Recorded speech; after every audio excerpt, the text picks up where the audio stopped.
Let's go. All right, let's talk about bans first. So we're going to ban, this is the Zeus blind pick. Vi, kind of whatever, ban versus owner. Bwipo was playing a lot of Urgot, playing it very successfully, both as a counter pick to top lane Rek'Sai and as a blind pick. They don't want to pick Nautilus first. So what are we looking at here? This probably should be an Ashe ban. They're going to ban Cassante, so we're just going to leave Senna, Ori. We're going to leave fucking everything up, okay? So Masu has been playing a lot of Varus in almost every occasion, okay? They're going to take the Ori away, so it's going to be a zero time. What a surprise, okay? So we're going to lane swap it out a little bit. Viego ban would be good now. Yeah, Viego's a big threat because you could see Grasp Azir here. And Senna's huge with Viego reset comps, and you can kind of just play tanky Azir and have a form of use your Azir as primary engage if you're tanky enough, and then do Viego resets. That's a good point. Twitch chat, you could definitely do that right now. They're taking away Jarvan and Jin Zhao. So Lee Sin going to be banned, and Udyr probably is going to be a Viego. Yeah, Viego feels really good. Ornn feels really good here. I mean, this is a huge front line. Obviously, you have primary engage. So Faker probably won't be going Grasp because they need probably a little bit more damage with the Ornn and the Tahm Kench. So we're going to play Zac into it. A Giga boring tank top lane. Lane swap probably incoming from T1. The Graves is kind of crazy, actually.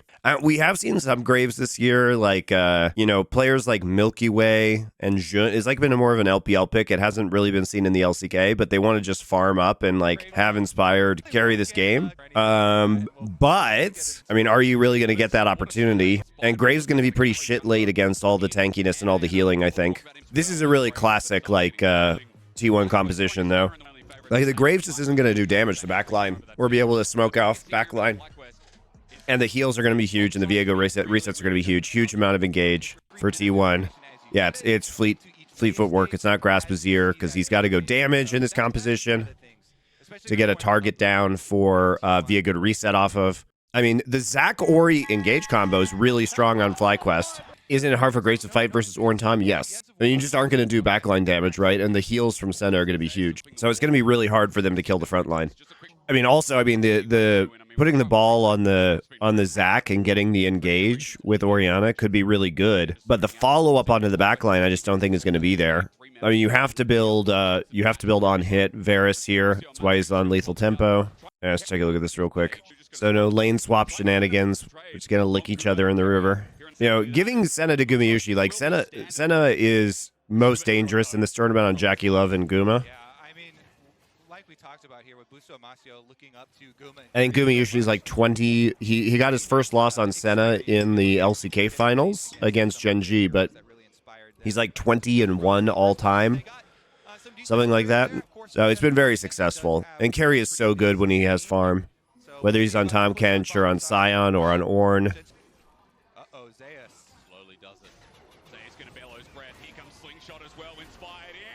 All right. So they've just they proc Bwipo's passive, so they go ahead and they just level 3 gank. So it's a third wave crash here. That was nicely done.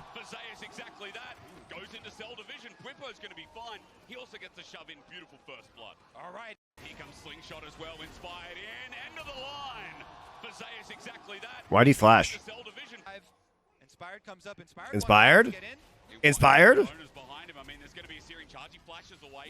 Oh, he's just here to use his flash and make sure Bwipo gets the wave. Dude, Inspired is having to do such triage on this top side. I feel so bad for Inspired on this team, guys.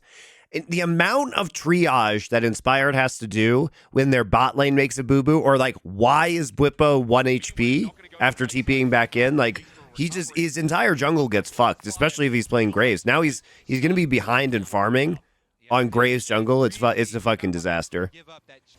Dear God, like the fact that Bwipo got first blood, and then they traded TPs, and then he immediately has to come save Bwipo's ass is so crazy.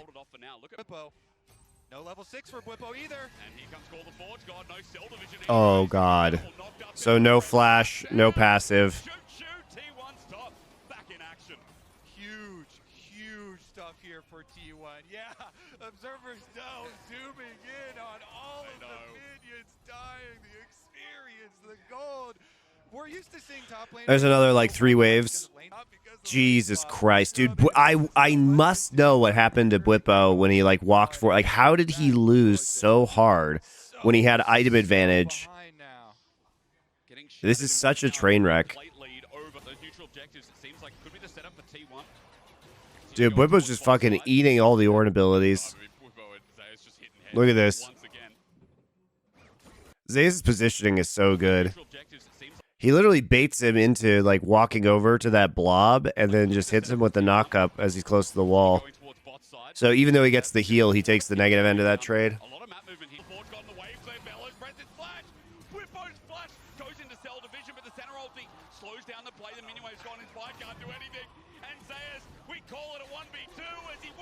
Oh my god. Cute. Super cute play, by the way. Super cute double TP play. Look at these cheeky motherfuckers. They force his flash. And Faker flash follow ults. Hello. Oh my god, that's such a cheeky play. Oh, you love to see it. Also, guys, you know, God King smiting peasants is still a banger. We can appreciate the beauty of T1's play. Oh, Inspire's going to get a solid licking here.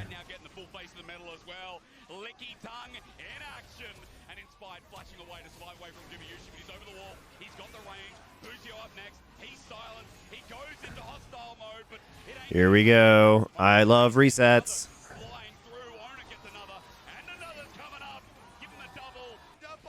Can you predict in how many years NA will win Worlds? Infinity. The League of Legends will die in North America. With current LCS viewership, guys, compared to Asia, LCS will die before League of Legends actually, the World Championship actually ends. And so the answer is never. Oh yeah, Grace was buffed. I forgot. But yeah, it was the crit that was buffed, so still on lethality jungle. Let's go in. I mean, we're just going to use we're getting the mid push down. We've got 6 Void Grubs. Remember how I keep saying, guys, that T1 is like the best Void Grub team in the world in terms of pushing advantages? Like, they are just so aggressive when they have Void Grubs at pushing towers and, like, splitting for objectives. Oh my god.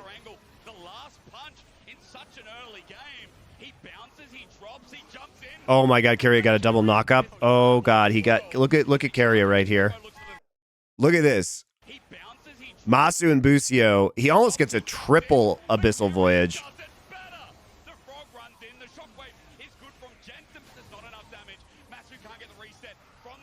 Where's Busio going, buddy?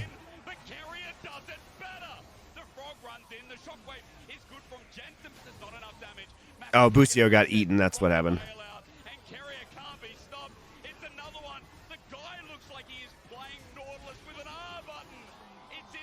What an insane beatdown.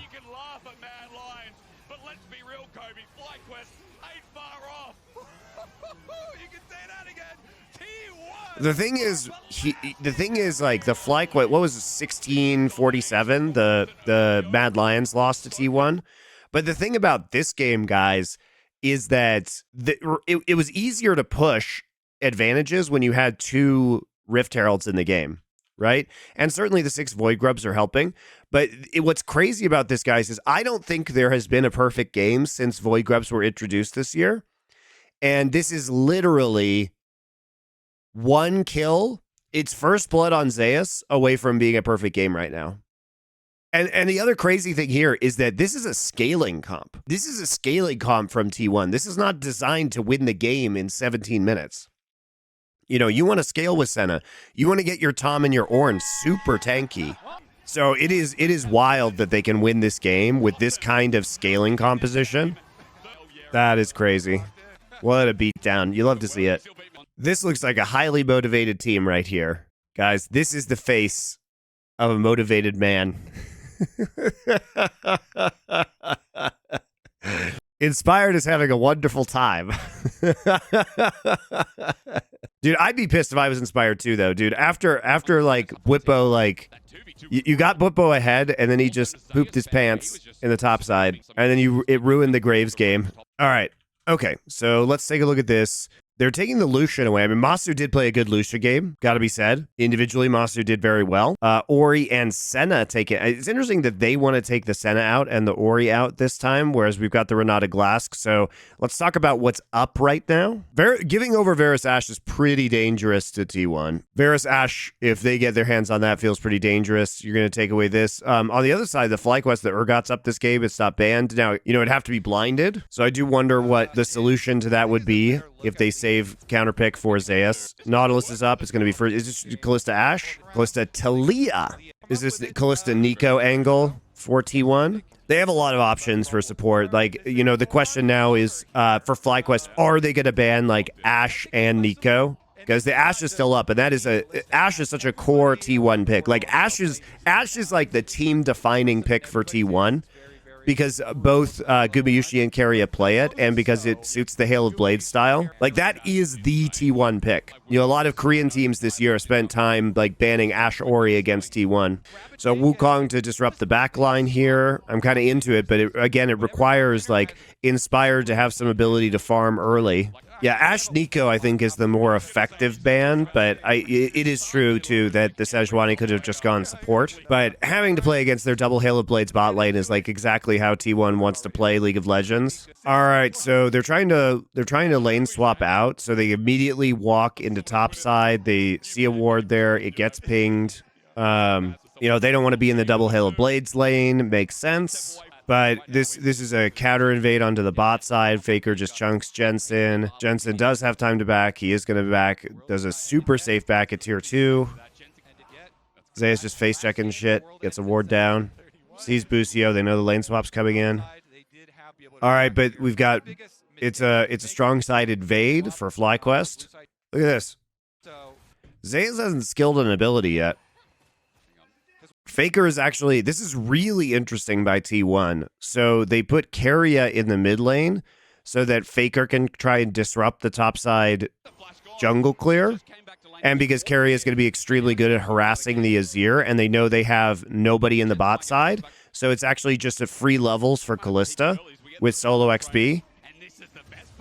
And it also means that you have 4 people in proximity to this invade because you have your Sejuani as well, right? So now you're able to collapse with the Ashe, and Ashe is so devastating in early team fights because of the slows. So Owner hits level 2 after taking Wolves.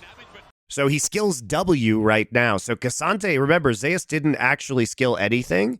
And he gives time for, oh my god, he gets a 3-man push, which means that Keria and Owner have time to get there. And sure, Zeus dies, but the CC is huge.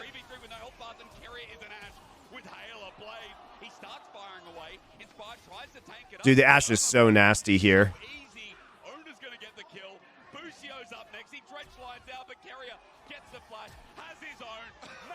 Oh my god. T1's so smart. Dude, T1's so smart. Look how smart this play is by T1. Look how smart this play by T1 is. So they counter the invade by having Keria, because what T1 knows is they know that there are 4 people at the top side of the map, that it's going to be a lane swap with the strong side invade. So that means Callista's in a solo lane in bot with no opponent. So they move Keria into the mid lane to chunk out Jensen. Keria is close to the play here. Owner goes and hits level 2 off of the Wolves. Zeus has not had a skilled on. He's waiting to see what skill he needs. And so now he skills W on Cassante, and he gets a 3-man stun to buy time for Owner and Keria to get there. Faker's able to fight in this jungle early on with Talia. Sure, he goes down, but they end up trading 3 for 2, and it completely stops the jungling of Inspired too, because now Owner's going to be ahead in the jungle, and they were trying to get an advantage to rush Wukong to 6. And Jensen is completely bopped in this lane too. He's going to have to recall eventually and then just use his TP. So he's not even going to have a TP advantage for Faker who just died. He does have a level advantage. Yeah, this was crazy. And the thing of Faker is he traded like a wave of CS for 1 kill and 2 assists. What a great play by T1. Very heads up. You know, you love to see plays like that because, you know, it was both a great macro play to put Keria in that lane, as well as a great micro play for Zeus not to skill an ability until he needed to and then hit that W.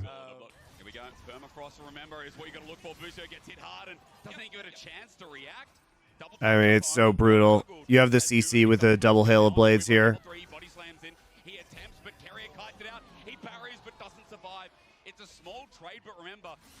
You're going to lose all of the minions, though, is the problem. Well, teams continue giving Keria Ashe. I mean, I said this. I was surprised that you want to give up the Ashe, because like Guma is also a very good Ashe player, and it really just enables their team style so effectively. Ashe is the one champion I would just never give T1. I just alt permaban it. They're so annoying with it. There's no way to practice because they're the best team in the world at using it. It enables their like long range pick comps as well. It's just too shitty to play against.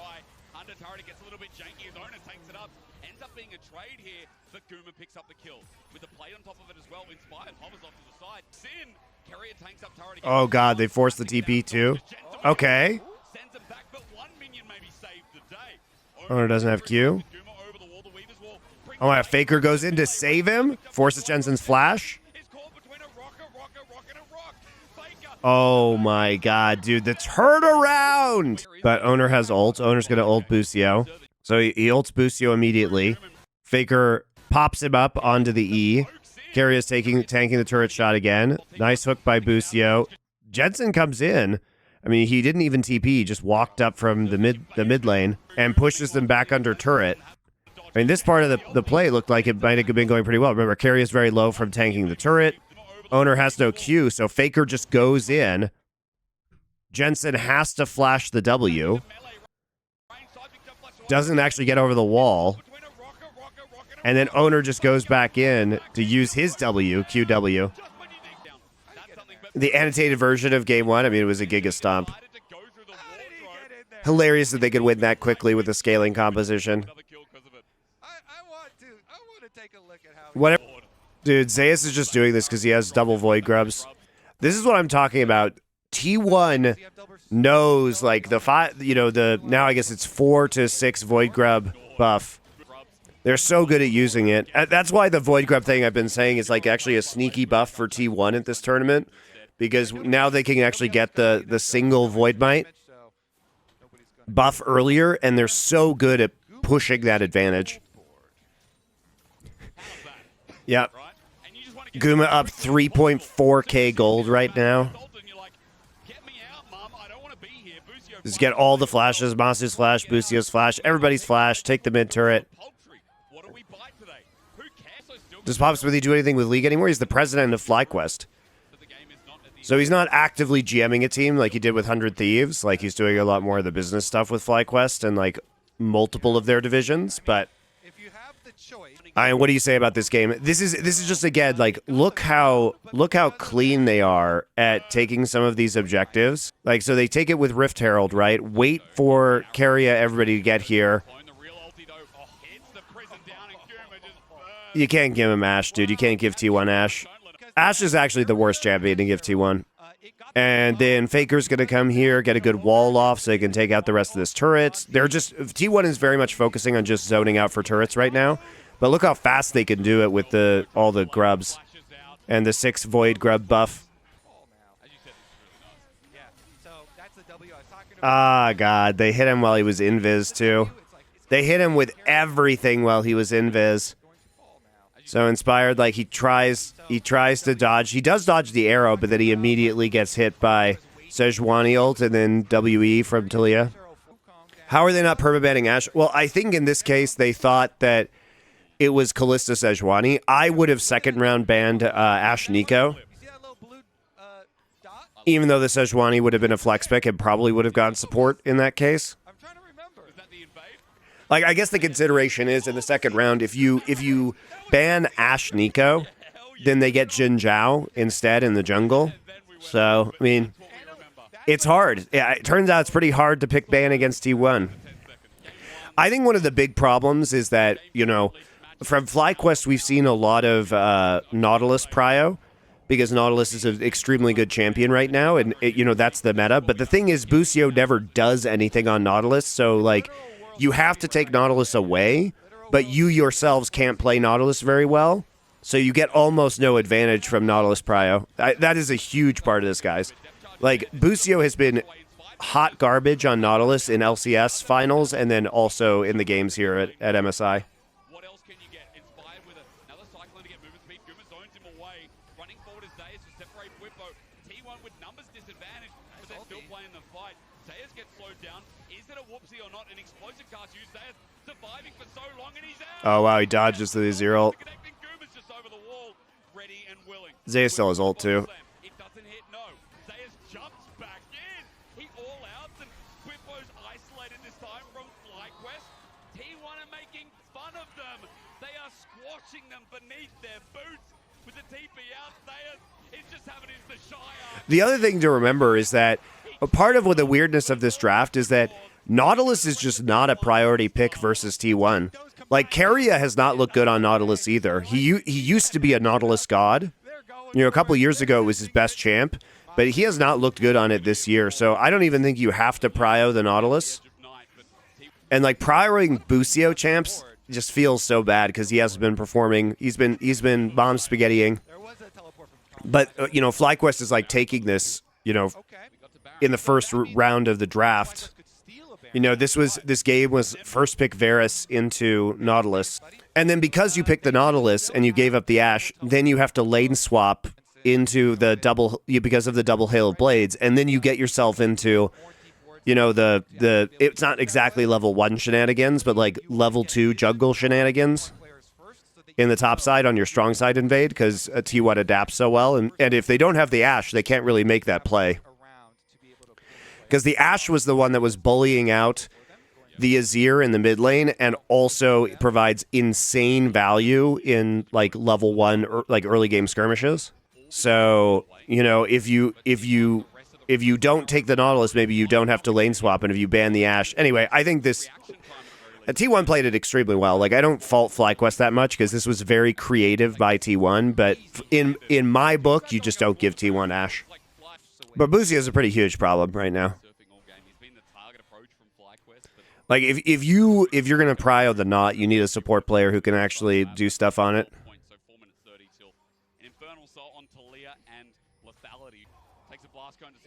Forces his flash. Now you go Baron.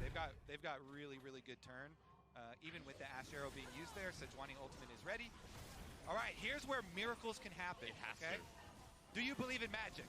Well, you need to. North America need to. Inspired goes in at 8k early. It's a good setup on a carry, but a Fate's call gets him out. There's a Callisto. He wasted.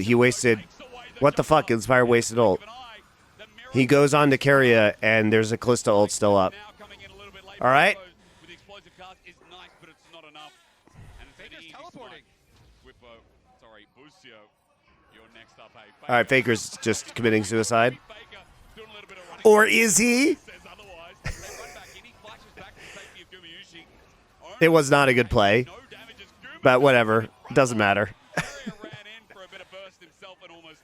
Zayas here just knocking on the door.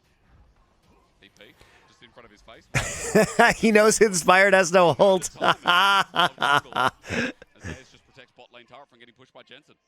You just disrespect TPs and Inspired's face.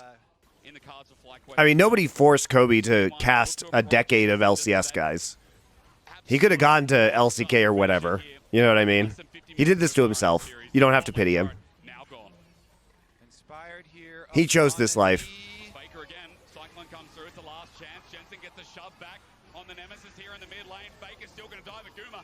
Cleans it up for a trade. Inspires to get on out of there as well. I'm talking like this is close. Even as Owner whips the ulti, it doesn't matter. Watch Guma's damage as he cleaves through the guy from Bioshock. Big Daddy down. FlyQuest left to 3. A body slam flash. An attempt here from Quimpo. But even that will do nothing. Under the turret, Carrier sits freely.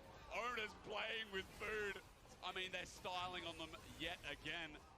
T1, what a stomp here at MSI. Zeus goes for another one here on Inspired. Inspired bonks him on the head, though. Maybe it's not over. Carrier has demolished. Wait, Guma just silences the dredge line. Oh, Busio. Busio, you're up next. No turret to speak of. That is disgusting. Carrier arrows. Love that Q damage with opportunity up. 1 HP. Carrier flashes. Faker's just back in with TP. Fun of North America. Faker runs in, goes gold. The minions are helping out as well. Next is exposed on Guma headset. Faker wins out. These guys go to the main stage, and this 14-0-6 Callista. Holy guacamole. Close games, guys.